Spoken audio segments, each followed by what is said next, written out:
আসসালামু আলাইকুম। আশা করি সবাই ভালো আছেন। আর যে তদবিরটা নিয়ে এসে রয়েছে একটু ভিন্ন রকম তদবির, বিয়ে বন্ধ করার তাবিজ। অনেক ভাই মেসেজ দিতেছেন যে বিয়ে বন্ধ করার তদবির দেন। পছন্দের মানুষ, ভালোবাসার মানুষ বা যে কোনো শত্রুর মানুষকে আপনি বিয়ে বন্ধ করে যদি রাখতে চাইছেন, ছেলে মেয়ে উভয় বিয়ে বন্ধ করে দেবেন, ঠিক আছে? তাই ভিডিওটা প্রথমত শেষ পর্যন্ত দেখুন, তাহলে বুঝতে সুবিধা হবে কীভাবে বিয়েটা বন্ধ করবেন।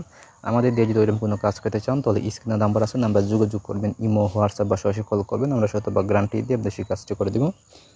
তো এবার কার্যকর কাজটা নিজেরা কীভাবে করবেন সেটা আমি বলে দিই, ঠিক আছে? এই যে নকশা দেখতে আসছেন, নকশাটা অঙ্কন করবেন হচ্ছে গিয়া এই যার বিয়েটা আপনি বন্ধ করবেন তার কাপড়ে, পুরাতন কাপড় মানে ব্যবহার করা কাপড়ে অঙ্কন করবেন। তো লিখবেন হচ্ছে গিয়ে মোট 7টা নকশা অঙ্কন করবেন।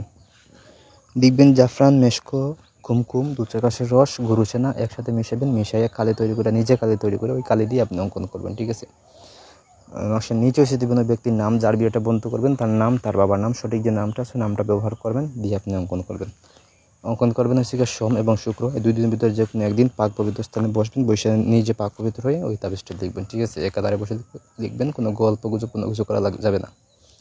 তো লিখে হয়ে গেলে আপনি করবেন কি, প্রথম 3টা তাবিজ এখান দিয়ে নেবেন, নিয়ে আপনি 3টা ছোটো ছোটো বোতলে ভরবেন, বইটার ঢাকনাটা লাগাই দেবেন, লাগাই দিয়ে আপনি একটা বড় নদীতে যাবেন, যে নদীতে এই পানির স্রোত আছে ওই নদীতে যাইবেন, গিয়ে আপনি 1 হাঁটুর সমান পানির নিচে আপনি যে কোনো কিছু দিয়ে ওই বোতলটা পুঁতে দিতে হইব, যাতে বোতলটা আবার পানির সাথে বাইসা না যায়, সে ব্যবস্থা করে দেবেন যাতে এটা সবসময় এখানে থাকে, ঠিক আছে?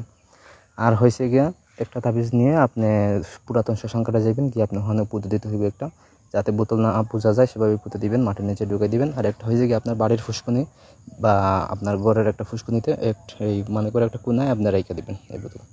আর বাকি যে 4টা তাবিজ আছে, 4টা হচ্ছে গিয়ে 4 দিনে আপনার ঘরে যে চুলায় আগুন জ্বালাবেন ওই চুলায় নিক্ষেপ করে দিবেন, মানে জ্বালাই ফেলবেন।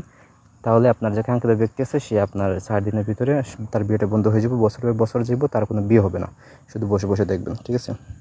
তো কাজটি করার আগে বসে অনুমতি নেবেন, অযথা কারোর জন্য করবেন না। যদি দরকার হয় তাহলে একান্ত, যদি দরকার পড়ে আপনি কাজটি করবেন, ঠিক আছে?